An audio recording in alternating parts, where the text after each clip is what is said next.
What up, guys? Before you get started with the podcast, I just wanted to remind you that you can download our official GOP app on Android and iOS. All you gotta do is search GOP in the app or Play Store and you'll see our logo and app pop up. It's free, easy to use, and convenient to stay up to date with anything Gamers Little Playground. So when you have time, go check it out.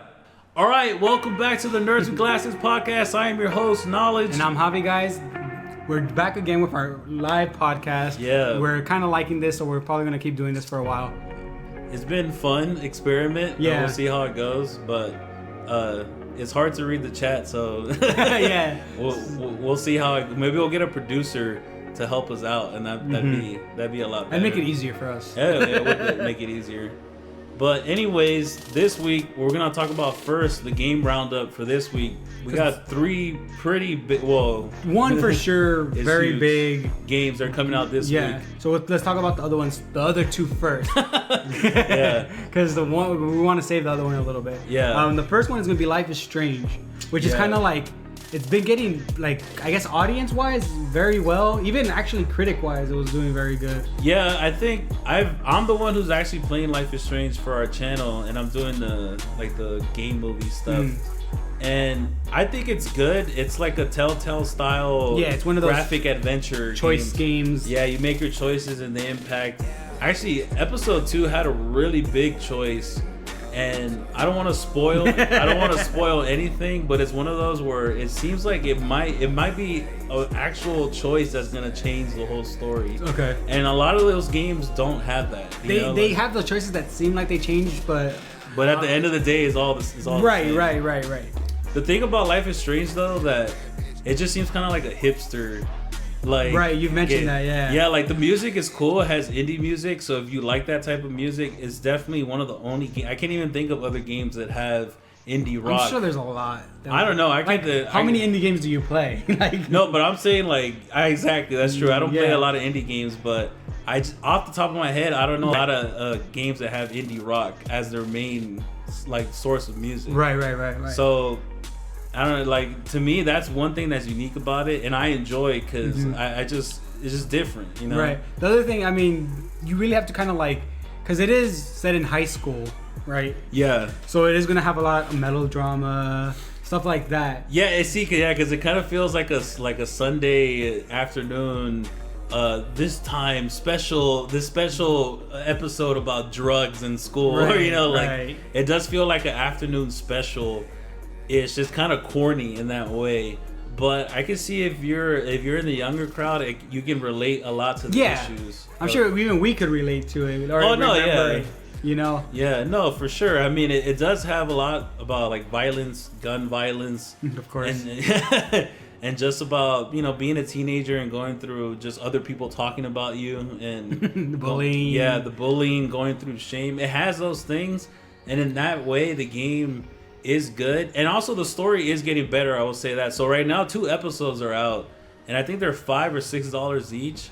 And it's just like all those games, you buy the full package it's for just it's like one episode free kind of. Yeah, thing. That's what it feels like with the price. Yeah, you just buy the whole package for $25. So I think it's worth the purchase. I enjoyed the first episode. I enjoyed the second episode a lot better because I actually went back to see the other decision to see what would happen. Oh, you actually played it again, you mean? I did, yeah. Okay. I actually played it twice because I was really interested to see what the other decision would happen, and it was completely different.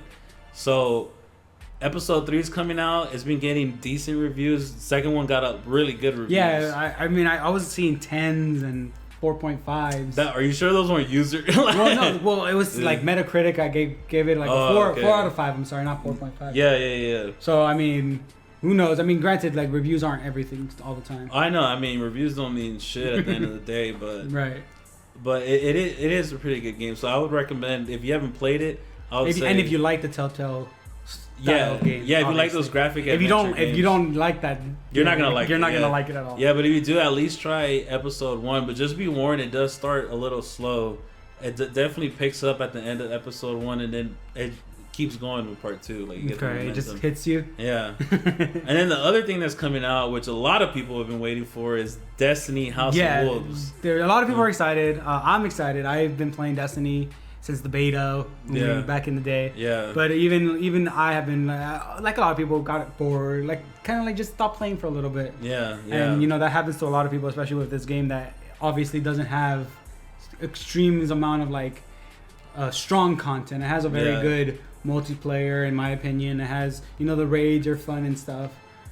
It doesn't have a good multiplayer. Well, it's not good. Why do people keep arguing this to me? I like the multiplayer is what I mean. Like, I think I like the multiplayer if it were. Well, I don't know. I haven't played it recently. Right.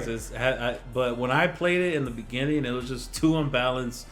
Like, it would just completely rely on... Oh, it's still imbalanced. It's still 100% imbalanced. Like, you were telling me about that gun where Thorn? where you get burn damage. That's... What? That doesn't make any sense. No, but anyways, House of Wolves. House of Wolves. The cinematic trailer cinematic reveal had come out. And God, why can't they just do that with the story? Like, why can't they just do more of that? Because that looked amazing. Yeah, like, if you didn't see the cinematic trailer, that trailer was exactly what the campaign should have been. It would have had 8 or 9 of those cutscenes. A little bit longer, because the game already has those cutscenes in the same length. Yeah. You know, but with no, like, they don't do anything for us. Like, they're just like standing there. Like, I think the only cutscenes I can remember, even from the main campaign, are like when you're going to the moon and you're opening that door. Yeah. And then you're just looking off into the sky and that's it. There's nothing else. Yeah. This one had like the fall and like just walking, which it was just awesome. Walking in the snow. Yeah. So the trailers, the game, the patch, the expansion, whatever they call it, is coming out on Tuesday, and it's gonna have no raid. It's gonna have something taking its place, and then it's gonna have kind of like a Trials of Osiris, which is like a PvP event. Yeah. Okay. I heard of that. Yeah. I don't know. Are you excited about it? You as a Destiny fan who played it a lot. I was, until everything was not matchmaking, which I understand. Both the Prison of Elders, which is the arena style, kind of like the raid replacement. Yeah. Is you need a fire team just like the raid. Yeah. And also the Trials of Osiris, which is a 3-on-3 skirmish, if I'm not mistaken, with rounds. So that's going to be interesting. But it was just kind of I understand why they don't want matchmaking, because you should take a team that you know. You don't want just randoms joining you and getting mad and whatnot. Yeah, but at the same time, like I don't. No one I know plays anymore. So that's kind of like the bad part about it. That is an issue. Although I've heard that. So they did a patch just recently. Mm-hmm. And there's the new Queen's Wrath. Yeah, they brought the Queen's Bounty, I guess. Similar to the Queen's Bounty before, which I unfortunately didn't have the time to do. Yeah. I was very busy when it came out. Yeah. But it's kind of like you get a bounty and then you search for these people. You could still find them. They spawn randomly, kind of, which I like. I've always liked it when, like, kind of like the public events. Yeah. I wish there was more stuff like that. Yeah. Like where like people will just come in together and be like, let's fuck shit up. Yeah, you know what I mean? There's something about community about that is good. Man. And then in this one, for example, there's actually like a boss that will spawn. Okay. So like a mini boss, not like, oh my god, like the raid boss or anything, like, or not like Borderlands kind of bosses. It's just like just a stronger enemy than usual. Yeah. That you might need help taking out, kind of thing. And the thing is, they just did this, I believe, like 2 days ago. Right. This patch. And from my experience, from all my friends who play Destiny, every time there was like a new patch or something new, they'd be like, "Oh, did you hear? There's also." So then they'll jump back on. Remember you said you were playing with who was it? Evil. Remember you said he was or War Sparta. Yeah. He changed. I forgot he changed his gamer tag. Yeah. But he was. I think you were talking to him about something, and then because right before the Dark Below, they did something similar with Crota, where there was a sword of Crotas that would spawn randomly on Earth, and he just like, you said he wasn't even paying, like, wait, what? Like someone had told him as you were talking to him. Like the next sentence was just there's a sword. What? Oh, I'm going. So that's it. That's kind of cool that they do stuff like that, but they should have that more often, not just when the patch hits. Yeah, but see that they're smart, because then that means right before the new expansion comes out or the new DLC comes out, people are just like, oh, let's go play because this is. So that means that it gains that momentum. Boost. Yeah. I don't know. Like, it just seems like especially because there's no raid. That's the number one thing to me, as just kind of somebody who played Destiny just casually. the raid is. I never even got to play it because I couldn't get enough people to play. Right, you needed 6. Yeah, or I mean, I guess you could do it with less, but you could technically do it with less. It was a little bit more difficult, especially if you didn't know what you were doing. If you had one super experienced guy, he could probably take at minimum for the first one 4 of you. I think is what should be. But and I like that wouldn't even be fun for me because the thing about me is that I don't, and I know there's players like me, like I don't care about the loot. Just like if they literally, you just want the guns. Like if they had the option, I just buy the fucking gun. Like I would pay money. Like if I want the gun, I would pay for it. I don't want to fucking go to a loot cave. I think it's one of those things. Just like there's I don't know why I recently got into it. Yeah, was watching people open FIFA packs. It's because it's the lottery. Reaction. Yeah, it's the lottery effect. Exactly, and that's how I feel loot is for a lot of people. No, and I get that too. I mean, because I play Advanced Warfare a lot, and I'm still trying to get the speakeasy. You're never gonna. And every time I was like, "Come on, baby! Come on, baby!" Elite. Man, like just that this is the constant, and I know once I do get it, I'll probably go off. Feel like, let's go. I remember. I don't know if you heard it. For just speaking about Destiny, like there's a rocket launcher that's like the god of all guns in Destiny. Yeah. It's called the Galahorn. I don't know how to pronounce it, but it's whatever. And I was with my brother, and I had 2 engrams. I had a blue rare and a legendary heavy engram. And I was like, you know what? I'm gonna get a legendary right now from the blue. I was just fucking with my brother. Like, I'm gonna get it right now, and I got it. And I was like, you know what? I'm gonna get a Galahorn right now, and I got it in the legendary engram. Wow! I was like, I was so happy, and my brother was like, no way. You were lucky. Yeah, I was lucky. Yeah. See, yeah, some people like you. Maybe I gotta start praying before it's like, please, Lord, give me the speakeasy. Yeah, exactly. And I'll never eat another donut again. I swear to God, like, just give me the speakeasy right now, please. But yeah, so the thing is, like, I kind of don't mind. I was kind of mad at first too, because it is just a horde mode. Yeah. But I was looking into it more, and it seems very fun. I like the the atmosphere. It seems like. Wait, what's just a horde mode? It's just a horde mode, but there is a boss at the end of it. Okay. And so it's kind of like basically they condensed the raid a lot. Okay. Which is kind of like what I felt what they did with the Crota raid, which I didn't like that much. Yeah. I liked the first one a lot because it was the Vault of Glass is intricate. Yeah, because I've actually seen people play through it, and it was actually fun because there's a lot of shit going on. Honestly does feel like a horde mode. Yeah. This one is gonna have you have to kill waves, you have to defuse bombs. Like I was looking more into it. Okay. And it's kind of cool, like the way it's set. Like it seems like a gladiator kind of thing, where it's like you know you're gonna like there's a person that talks like you have to defeat these people or be the last one standing, whatever. So you go, and then once you beat that, you have to go back into this chamber. Yeah. And you're kind of like locked up again to go back out. See, that's pretty cool. I mean, like I said, it might be cool, and it might be just as good as a raid. The Sword of Crota. Yeah, just as good as the Crota raid. The Crota raid. So, the thing is, the raid to me is what makes Destiny unique. Mm-hmm. Like the PvP is cool. Especially if you have the guns, it's cool. See, and that's the thing. Like, I like using, for example, I like using pulse rifles, which for a long time were considered the bottom of the barrel. Yeah, it's underpowered. Yeah, and that's what discouraged me was because I guess everybody has their preference. Mm-hmm. I like using. I wanted pulse the battle rifle. Yeah, exactly. I wanted the battle rifle. I like 3-round. I either like submachine guns or a 3-round burst assault rifle. Right, because it feels like their position. That's a precision. Yeah. There you go. Good job. Precision gun. So you just fucked it up. Right now. Stop. But it's meant to be accurate, and I felt that's. I don't want the single round burst. I want the 3-round. It just feels better. Yeah, I agree. So we'll see. I mean, will you play? No, I don't know. I might see. I want the story.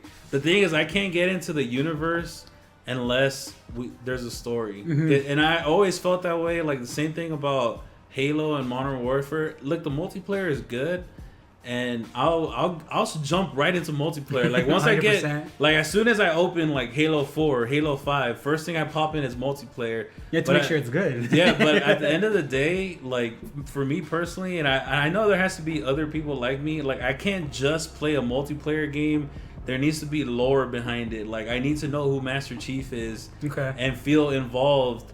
And then it makes you feel better when you play multiplayer. Now, some people aren't that way. Some people could just, if it's a good multiplayer game, then... Or even just like a game like Dark Souls. Yeah. Where the story isn't just there for you to, like, you know, it's not just thrown at your face. Yeah. It's like, you know, intricate, very methodical in how they tell their story. Yeah, and that game is a different thing, too, because there is a lot of story if you take the time to pick up stuff and read stuff. Whereas in Destiny, I thought that it would have that, but the thing is, it has like these Grimoire cards, which is that companion app, and you have to go outside the game. And to me, that's like already I don't give a shit. Like even if it was just in game, it would be better. Exactly. Like if it was in game, it'd be fine because then it'd give you a reason to explore the world. You know, other than just do the objectives they tell you. But then if there's no lore in the first place to draw you in, then why do I want to know more about Which I guess there is a lore. Like I started looking into it, but a lot of it is I guess not theoretical. What's the word?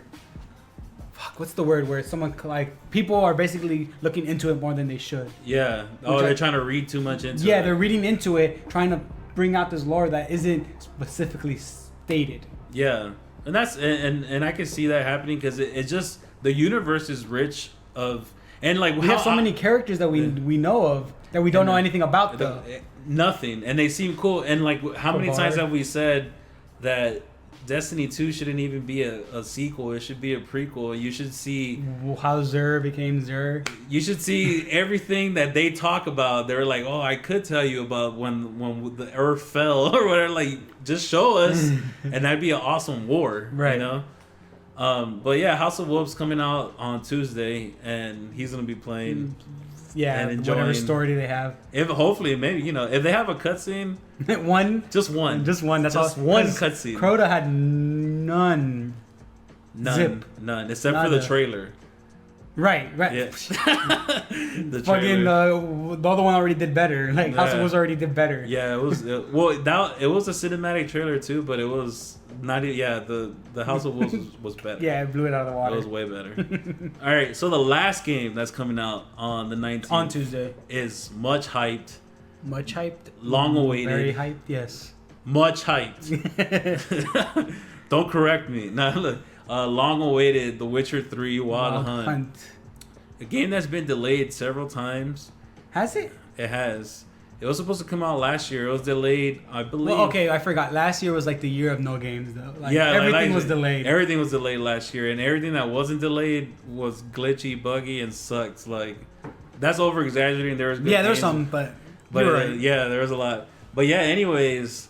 Are you hyped for this game? Are you gonna play? Have you ever played Witcher? I actually bought the first two on Humble Bundle, which we've talked about before. Yeah. So I have played the first one, not too much because it is a very you have to be really engaged, and at the time I wasn't ready to put my life into the game, you know. Yeah. But it's a dense game. Like it's a really right. Dense game. You just finished. Did you finish the first one?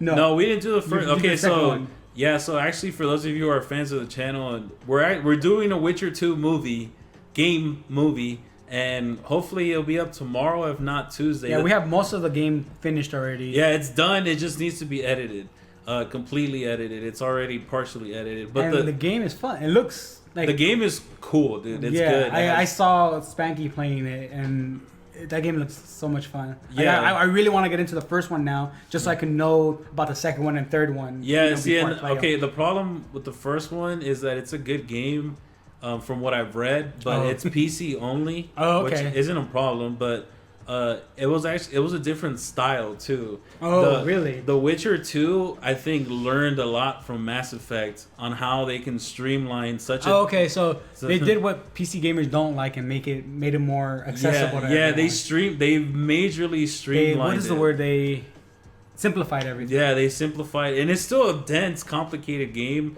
But the first one is like a true RPG, right? For like a RPG player, you know. Whereas, and so many people that's the thing that kind of sucks about. I mean, not sucks about console games, but they do take away a lot from like how a game was. Yeah. Like I remember BioShock 1 and BioShock 2 and Infinite. Yeah. Was like where are my controls? Like, yeah. Why is it like this? Why is everything so easy? But I've seen that also happen in the real-time strategy. Oh yeah, what was it? Command and Conquer 2 is the last one you played, right? Yeah, like I used to play Command and Conquer a lot on the PC. Super complicated real-time strategy games. Of course, they're still out there, like StarCraft. But then they wanted to bring them to consoles, and they just like you cannot play a real-time strategy game on a. You just literally cannot play one. And like I know Halo Wars is decent. It's good how they did it. I never tried that game. Yeah, it's decent, but it's like if you ever played a real-time strategy. A real-time strategy. Yeah, and like I'm not even like a PC master race. I hate when people say that, but like you have to play. You have to play. It's just like that. I'm not racist. Yeah, I'm not followed racist. by the most racist thing ever said. Yeah, exactly. Yeah, I'm not racist, but I hate Mexicans. Mexicans get on my nerves. Like, exactly. Yeah, like that's. Yeah. No, but yeah, I'm not a PC master race person. But you have to play real time. Keep enforcing that. Yeah, you have to play a real time strategy. Like if you played Halo Wars and you like it. That one had voice command too, right? I don't think so. I remember. I don't know. Maybe the Connect. I don't know. Never. No. I remember one of my friends. If I'm not mistaken, I saw my friend's brother. He was really into it. He had a thing, and it apparently helped a lot. I'm sure it did because the controls are clunky. But yeah, it's just one of those things where it only makes sense on the PC. Now, the RPG genre. Back to that topic. The Witcher, the original Witcher, is only on the PC. And it's more dense and complicated. The angles, like the combat and whatnot. Yeah, like because you can play the combat like over the top, almost. Okay. Like those kind of isometric views. Right. You know, like it's not even like you can. I'm pretty sure you could do it third person as well. But like it's one of those things where it's meant to be played in the other way. Right. You know, like you don't like they try to cater to you, but like they kind of like just didn't want to. Yeah, they were forced to, and then like just gave you this. Yeah, and I understand, like, dude, Mass Effect's a big hit, and I think Mass Effect changed the way Western RPGs worked. Okay. I think Mass Effect, if I'm not mistaken, it probably came out before. We will be corrected. Before Borderlands. No, I don't know. Oh, okay. I thought you were gonna say something else. My bad. I probably did. What you thought I was gonna say? I don't know. I thought for some reason it came out before The Witcher 2. Yeah, exactly. I thought you were gonna say before Witcher 1. I was like, I don't think so. But okay. No, it came out. Borderlands, I believe you're right too. Yeah, no, it came out before The Witcher 2. But like, it just changed how Western. Because you think about what the Western RPG is. It's completely different from the Japanese RPG. What's a Western RPG? I'm trying to think. Well, those are like I'm saying. Like Mass Effect, Borderlands, and The Witcher. Those are like different style than the Japanese RPG. They have whole different systems. Like a lot of the Japanese ones have the kind of battle system where you click a button and he does a move. Whereas the Western RPGs have let you put control. They're more action oriented. Right. Kind of like so kind of like how. When we did the beta for Final Fantasy 15, yeah, it just felt a little bit different for because it looks like an action RPG game. Yeah, but it doesn't necessarily play like an action. No, RPG. Yeah, it doesn't. They're different. It's a whole different thing, and that's what The Witcher 2 is. And The Witcher 2 is a really good game, and it has a really good story. I'm sure the first one does too. I'm sure the first one does too. Yeah, and that's if you're a PC gamer, I'm sure you've played it. If you haven't, you probably should. But the reason we want to talk about The Witcher is because it got 10s, right? Yeah, dude. Okay, it was getting rave reviews. The review's already out. Yeah, the reviews came out a couple of days ago, and it's critically acclaimed, and it actually got a 10 on GameSpot. I don't know what you guys like watching, but I read GameSpot and IGN mostly. Just out of habit, I've done it for 10 years. And GameSpot, while it's changed, it usually is a harder grade than IGN. IGN gave it like a 9.2. And like I said, reviews don't mean everything. Like we talked about it when we were Life is Strange, and reviews mean shit. Yeah, because but they do help out. They do help out the game. It depends if you trust a reviewer, which is why you should find a website you like and just those certain reviewers you like what they write. You know what I mean? I know, for example, I remember GameSpot gave Dante's Inferno a 6.5, which is that's not a good game. That's not a good game. I think anything under a 7 is bad. It would be considered bad. And if you were to ask me, I would say Dante's Inferno is like an 8.5. It's a good game, So reviews don't mean everything, but we won't know until we play the game for Witcher 3. But anyways, the reason we wanted to talk about it was, what does it mean to be a 10 for you? Like, because GameSpot gave it a 10, and they've only given out, I think, 6 10s. Right, but you were telling me that it didn't give it a 10 as a perfect game.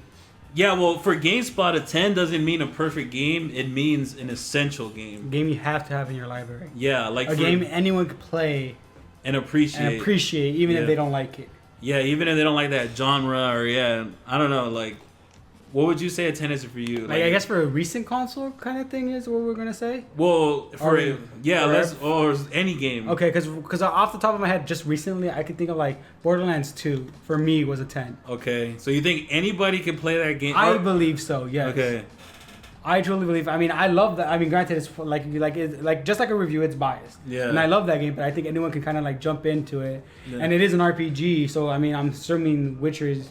I mean, they're very similar in that sense. Yeah. So it doesn't like you're not gonna right away. Yeah. Like be able to do everything. It does take a while, but I think people would be able to appreciate not only for the gameplay, but just for the comment, like the writing. Yeah. Oh, you like the story? Yeah. A lot. I would say, I tried Borderlands 1 and I liked it. I just didn't continue playing it. Right. I never tried Borderlands 2. But everybody says it's amazing. Yeah. Like, people play that religiously. Right. And another one I can think of right now is like Tales from the Borderlands. Okay. Like I know I'm going with the same thing. The game's not even done. Like it's like I know, they're on episode 2. They're on episode 2, but it's Is Borderlands 1 a perfect game? No, I don't. Is the pre-sequel a perfect game? Yes. No, that one I like, but not as much as those two. Talk about bias. Jesus. But another game, for example, let's just go with difference. Shovel Knight. Okay. You haven't played it, but it's a 2D platformer game. Yeah. Love it. Anyone I think could just play it and enjoy it. Yeah. Essential. Okay. No, it doesn't have many flaws. No game is perfect. No game is perfect. I mean, it has it's a 2D game. If you can't jump, you can't play. Like if you don't know how to control your character, you're not gonna be able to play. That's it. Yeah. It's just like I've seen people have trouble with a 2D game. I'm like, I have trouble with certain 2D games. Yeah. I'm just like they can't jump over like they can't jump over like a hole that has a hill on the other side. Yeah. They just no. You can't do it. No, I'm good. Shovel Knight. So you would give Shovel Knight a 10? For me, yeah, I love that game. And this is why Javi is not a reviewer. Yes. Wait, what did Shovel Knight get like in just general? I really don't know. Because I know Borderlands got like 8.5. Right, I think Shovel Knight got pretty high if I'm not mistaken. Yeah. But I'm not sure. I didn't look it up. I was already invested in the game prior to it coming out. Oh, because you did the Kickstarter. Yeah. Was it on? I forgot if it was on Kickstarter or Indiegogo. Or Indiegogo, whatever. One of the crowdsourcing or whatever it's called. I think for me it's the same thing. I wouldn't call any game perfect, but some games are just to me masterpieces.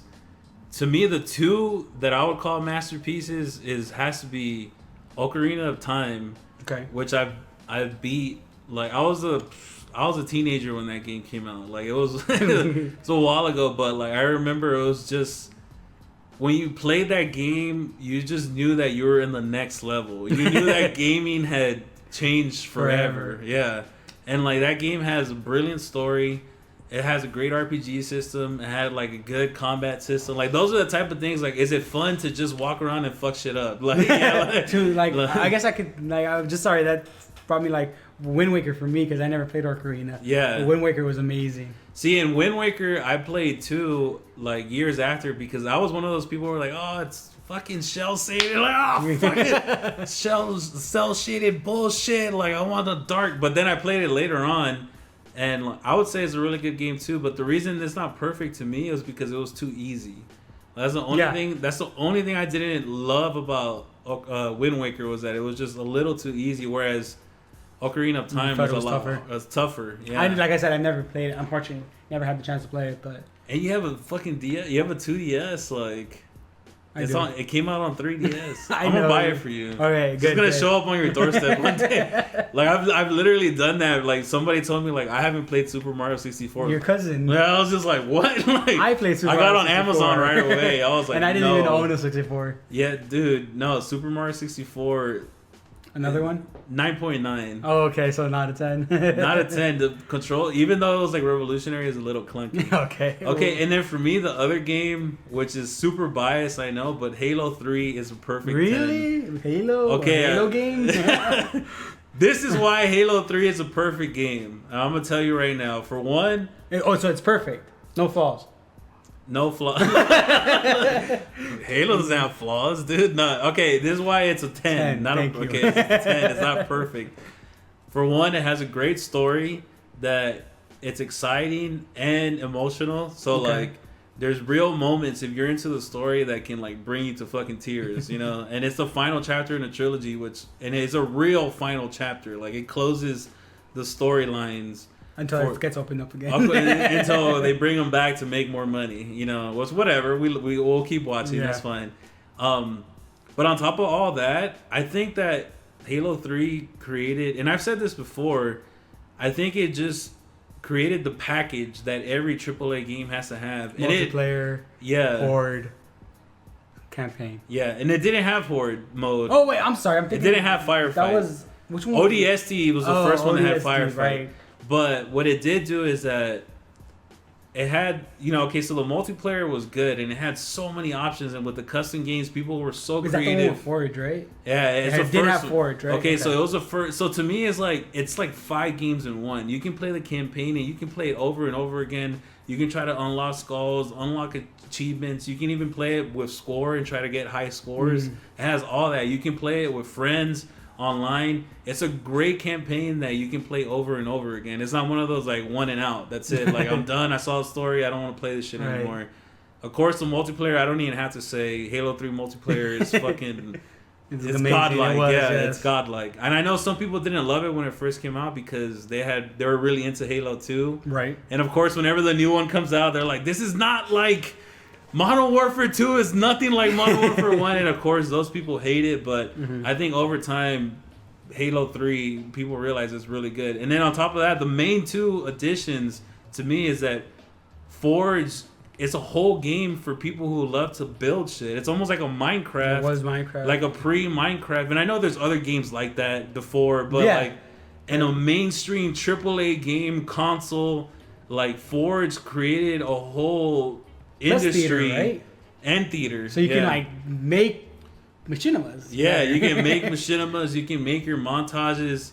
So like to me, you have 4 or 5 games in one. Like I don't see how anybody, if you enjoy making videos, then you can make a video. If you like playing multiplayer, boom. If you like getting really good at campaign, like it was just a complete package. To me, it's like I don't see how anybody can not somewhat like Halo 3. And we can't be friends. If you don't, if you don't like Halo 3. Luckily for me, I did like Halo 3, so. Good. Good. Yeah, so those are our games that we think. Yeah, but anyway, switching gears, the Division was the right Division. Tom Clancy's. Another 10? Well, you think it's going to be it looks like a 10. Yeah. So the Division is another super hype game that people have been waiting for. And unfortunately, it was just announced that it was delayed till early spring of next year. Well, it's 2016. 2016, yeah. And it's already been delayed. I'm guessing at least twice. Like at least twice it's been delayed, if not more. I don't know. Like, how do you feel about delays? Do you think that this is gonna hurt the Division, or can they get over that? I think it's right now. It's big enough. Like it's hyped up enough that it's fine. Yeah. You know what I mean? I think it's still gonna be fine. The delay isn't gonna really hurt it. In the sense, people aren't gonna people are just mad. They're not like, oh, I'm not gonna buy the game. Yeah. They're like, fuck, I have to wait a year now to buy the game. You know? They're just disappointed. Exactly. Yeah. Because I mean that kind of game is. I mean, there's a lot of games like that. I think, where it's like, I guess DayZ is a good example of a game similar to it. Yeah. And they're open, but I guess it's one of those things where like, those games are there, but this is a big AAA game. Those always outshine everything, kind of. Well, the thing is too. I mean, we have examples where. I think we have examples for both ways. Right. So I'm gonna run through a little history, just recent history for one. We have Drive Club, which is a PS4 or PlayStation exclusive. Okay. That was delayed, and that game is a catastrophe. Okay. Like, it's a fucking catastrophe. Like, I don't think they sold shit of that game. The prior one before? Huh? The prior one before, you mean?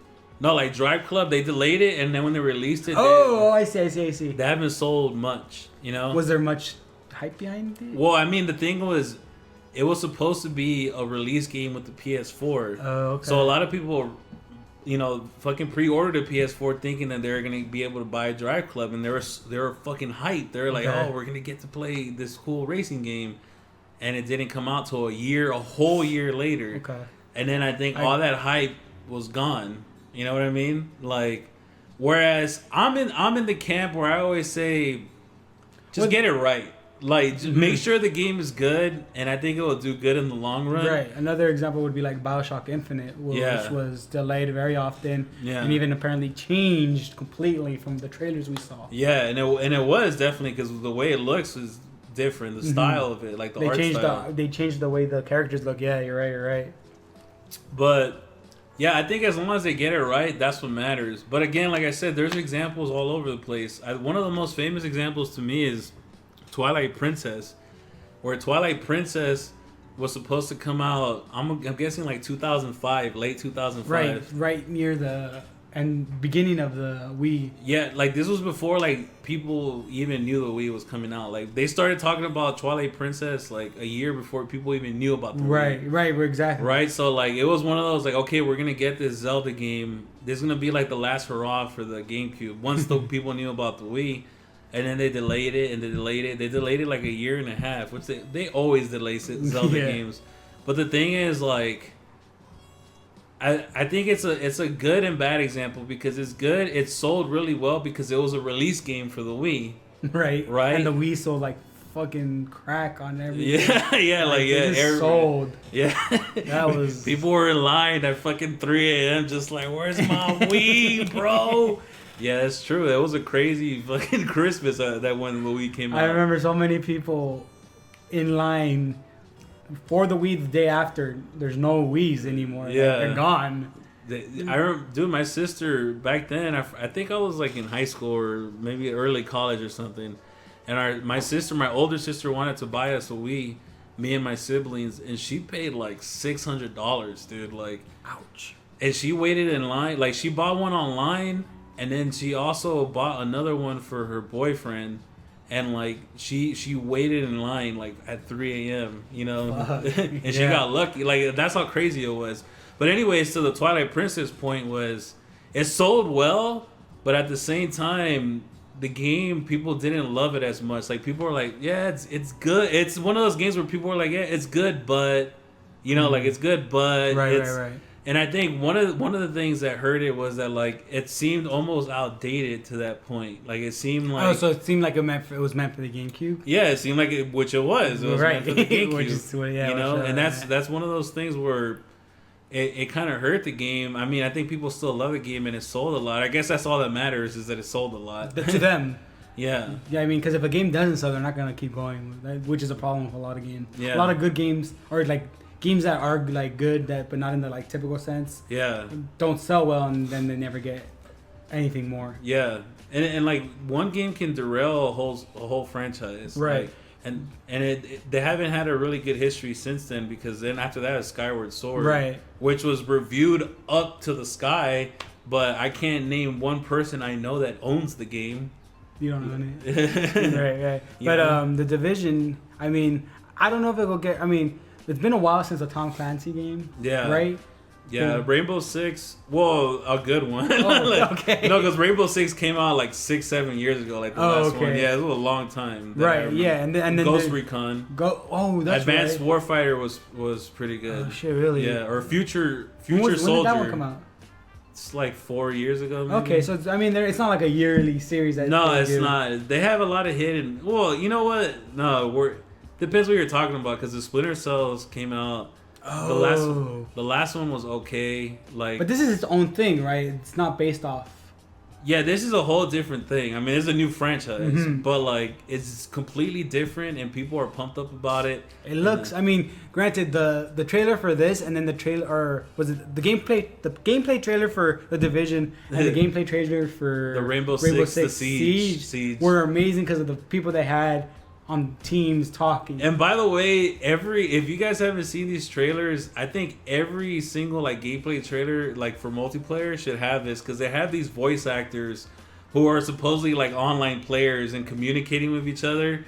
And you know damn well when you're playing like Call of Duty or Halo, you don't call those out. Like, you don't talk like that. Yeah, like your call outs are always like, he's over there. Like, go, he killed me right here. Like, that's your call outs. If you watch the trailer, it's like they're making military style call outs. Not even military. I mean, it is, but it's just like what you would think call outs should be, you know what I mean? Yeah, like they don't panic, they don't rage about connection. He's like, lag comp. Time Warner Cable is fucking me up right now. Like, yeah, their call outs are amazing. They're like, he's in the kitchen on my 6. Or for the Division, it's like, all right, I'm gonna drag them out. You guys ready? All right, 3, 2, 1, they're coming. And and that makes it more epic. And I mean, that's ideally that's what we want. But I know it's not gonna happen. But even if it doesn't have that, I think it's still gonna be, the game looks. Like, I just love the open world aspect. It's like post-apocalyptic kind of. Yeah. Like, nothing's really destroyed. Zombie. It doesn't even look like zombie. It just looks like the government crash. You know what I mean? Yeah. And people are just surviving on their own kind of thing. It doesn't look like something like some virus hit or anything. At least to me, from what I've seen. And the good thing that gets me excited about is that, like you said, we have games like that, DayZ and so forth. But those always take place like in open country, and there's a couple houses. Right. And this is like a city. Yeah, that's a really that's cool the main. I think that's the main thing that people are excited about is like that the open what's it called, the poster for I Am Legend. Yeah, exactly. It's an urban playground for people, and like that's gonna differentiate it. But if the delay can fuck it up, because at some point, if for all we know, there's another game that's just like this that's being developed, and they're gonna fucking release this shit. They're like, oh, the Division got delayed. Well, we're releasing on fucking Christmas. or they released the day the Division was supposed to come out. Yeah, exactly. Dude, that'd be gangster. Like, they did that. Shots fired. Shots fired, bro. No, and I think they've learned a lot too from this last generation, this last year, I should say, where people are fed up with glitchy releases. So obviously, I think the game is ready. It's just they're having bugs and trouble, and they need to iron them out.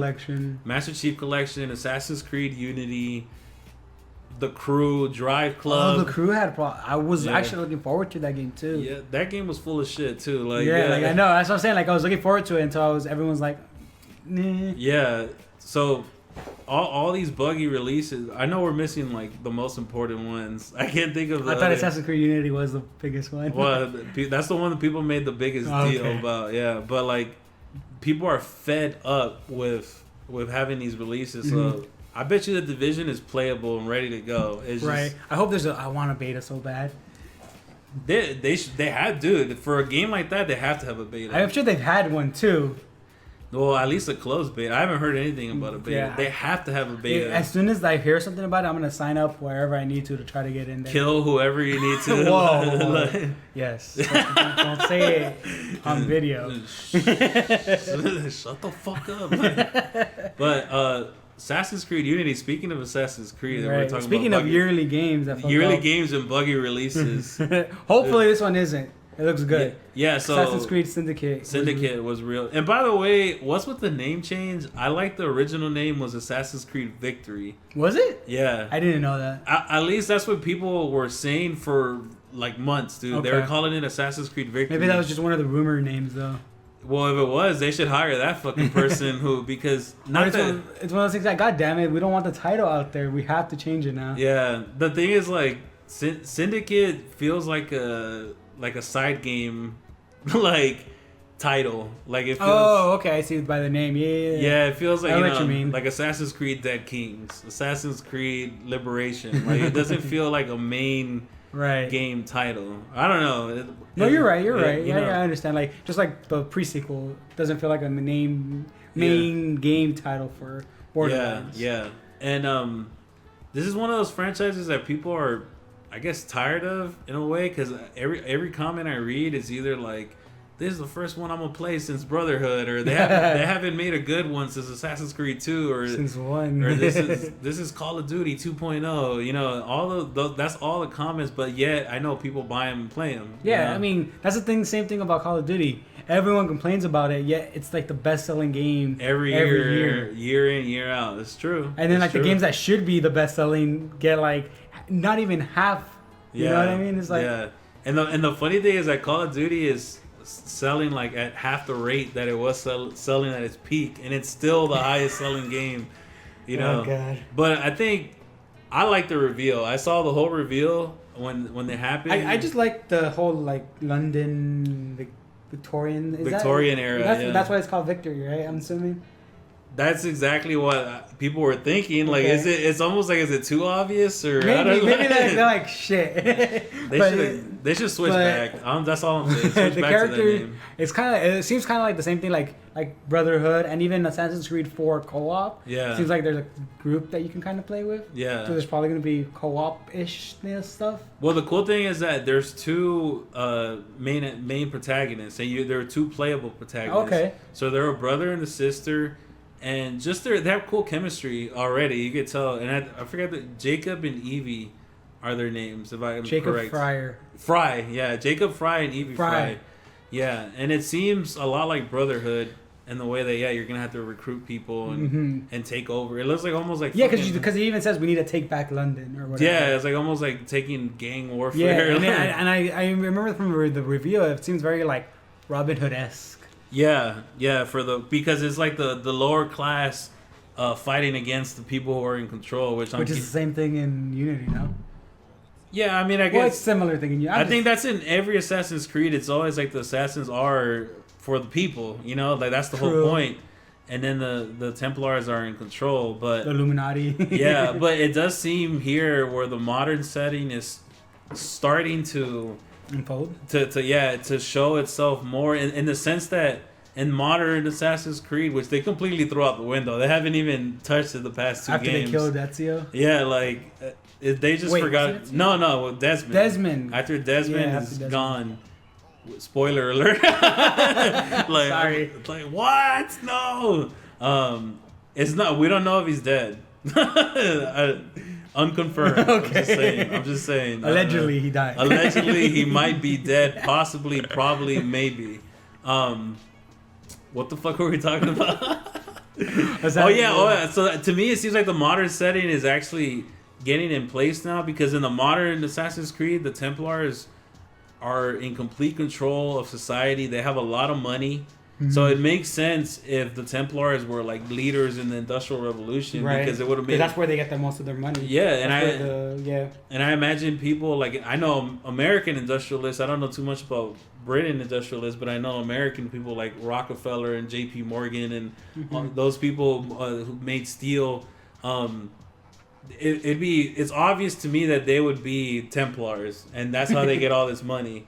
And then that's what they get into control over the assassins. Rich people are bad. Is that what you're saying? That's what they're gonna take from this. It's a common tale. Like, yeah, it is. Yeah, but it looks good to me. I mean, to be honest, like they all, I like Assassin's Creed, and they keep making the same game. They add little things here and there. It is just like Call of Duty. But at the end of the day, like, they always tell a good story. Even Unity, people didn't love, but I didn't think it was a bad story. It wasn't their best story, but it wasn't a bad story. Yeah, when you make a lot of games, it's just like I guess like Pixar, like they have a lot of good movies, and people are just waiting for the bad one. Yeah, you know, like because Pixar is like the one that's like they haven't really had Cars 2. Cars 2 sucks. But let's keep that. That's Disney's fault. But like it's something like that. If they were only good games, it would be kind of like that. They would be waiting for the or just thinking other games are just not as good. Like once they start making good games, it's like you have to keep making them. Yeah, and or at least they have the money to keep making it. Or until when people stop buying them, then they'll stop making them. Period. Yeah, that's what it comes down to. But it also makes me think that I wonder if there's an end game for them. Like if they're actually going to end it themselves. Well, because what I'm saying is, the timeline has clearly been moving from medieval times, early Renaissance, and like while there's some games that jump back and forth, maybe 30, 40 years, it's been consistently moving up in terms of years. Like we went, from the Renaissance to the American Revolution. Yeah, and you would think that especially because the games were somewhat running at past but present. You know what I mean? Even the 4 was kind of like a weird. You infiltrated like the whatever it was to learn about the Templars more. Yeah, which was kind of weird. Yeah, see, but that's what I was saying Yeah, with the modern they setting. just threw it out. They just threw it out. It seems like what are they trying to accomplish with that though? Like they're obviously trying to do something with it. I think no, like. Oh, you think they're just trying to literally from playing 4 and Unity? It seems to me like they don't know what to do with the modern. Oh, setting. okay. And the problem is, since they are releasing the game every year, they can't just sit down and say like, "Oh, let's think about this and figure it out." They have to be like. They have to have there's almost like the Marvel Cinematic Universe where it's in the plans and that's what's gonna happen. Okay. It doesn't matter if it's good or bad. What about when they run out of like eras? That's what I'm saying. Because what do we? I mean, if we're up to Victorian London, we already did the American Revolution. I mean, I thought they were gonna do, and then they did the French Revolution, was early 1800s. You know, so you figure now it's industrial era. After that, maybe. You know, World War One, early 1900s. That's gonna be interesting. They said that they never wanted to do World War II a couple of years ago, but I think they would change their minds. I think having guns, like real guns, the revolver. Yeah, like it's one of the weapons you get now. I think. Yeah, see, it changes the game. I think you know. Might make it too easy. Yeah, or you would have to change the mechanics. What if it just turns into a Call of Duty? Call of Duty. It's like yeah, they have to figure out a way to be able to incorporate guns because the 20th century is, dude, World War II, Vietnam, Korean War, like. So that's why. So World at War is their end game. Yeah, that's what they're going into. If they stick to what they said, and they really don't want to go to World War II. Then what they need to do is either finish up World War One or start making modern games, or maybe even make it like maybe not follow or like change because they're not historically accurate anyway. Yeah, just change it to like an alternate kind of like time of the same thing where guns are something along those lines. Yeah, that might be too weird though. But I think that'd be too weird because even though they aren't historically accurate, as you just said, they do try to follow history, exactly. Which is one of the things that people love about it. Yeah, and it's gonna be kind of weird though once, like you said, they do get to guns, how they handle that. Yeah, or more guns, I guess. See, and I think like the modern setting was always stupid. Like honestly, like it was never fun to play in the modern setting. Some of the parts of the story wasn't it most of the modern setting like tutorial? No, not even. Oh, really? Okay. It was you trying to discover what the fuck's going on. Okay. Because I played 4. That's the first one I actually played 4. See 4. No, like 4. Just the modern setting was gone in 4. Exactly. It was literally it's called their company called Abstergo. Or some shit, you know, and they were trying to make movies about pirates. Or like, I was like, what? Yeah, no, I makes sense. Yeah, to me, what they have to do, which is just make the game without the modern setting. The modern setting wasn't too bad with Desmond. Like, it kind of kept you interested, especially toward the end of his story arc. But after that, it's like, what do you do now? Like, unless you come up with something really good. Yeah, and then they just took the DNA from him and like, hey, let's just use this DNA to make anyone look back into. Oh, yeah, it's just like, okay. Yeah, I didn't like that actually. Now that I think about it, for the 4. Like, there's so many eras that they should do. They should do really Imperial China, samurais in Japan, Edo like period, Japan. Like I said, my favorite time would be Roman times, which technically wouldn't make sense because I think the Templars weren't around then. But like just they can just write it in. Yeah, but like Roman times would be fucking awesome. Like if you saw Roman soldiers, that'd be the best fucking place to do it, in my opinion. So who knows where they're gonna go? But I think this game actually looks good. I've read comments everywhere. They're like, oh, it looks boring. It looks the same. Whatever. Like, it looks just as good as the last one, and the last one was just as good as the one before that, and so on. They're just all one big expansion off each other. Yeah, they are. It's just like they just keep building and building and building, and I don't know. I'm interested with some of the industrial stuff. Like now he has like a grappling hook. Yeah, I was like, really? Like, I mean, at first I was like, okay. Yeah. I thought it was fucking amazing, but I was like, okay, that's. It changes the game and see how now you don't have to parkour, but at the same time now you can just fucking escape. I remember what's it called in Dying Light. There's a grappling hook. It literally makes you into Spider-Man. Yeah. Like 100%, you're Spider-Man. Like you can like go across town with one hand though, so it still goes crazy. So that's what I'm curious. It's gonna be like that. Or just more of a tone down just to get up. Yeah. You know? I don't know. I mean, the grappling hook, it just seems like I don't know. Like it seems fun, but yeah, it would change the game too much. Like if you said, if it just can go up, fine. But then you're like, why can't I just? So can I just? Yeah, I can just go anywhere now. Why can't I just fucking impale this guy? And just, like get over here, yeah. like. But anyways, guys, that's our podcast for this week. Thanks for joining us. Yes. We'll be live streaming the podcast next week, and we're gonna set up for playing in a little bit, so we'll be able to talk to you guys a little bit more. Yeah, so we're gonna start playing some Halo right now, or is it starts? Or we're gonna move our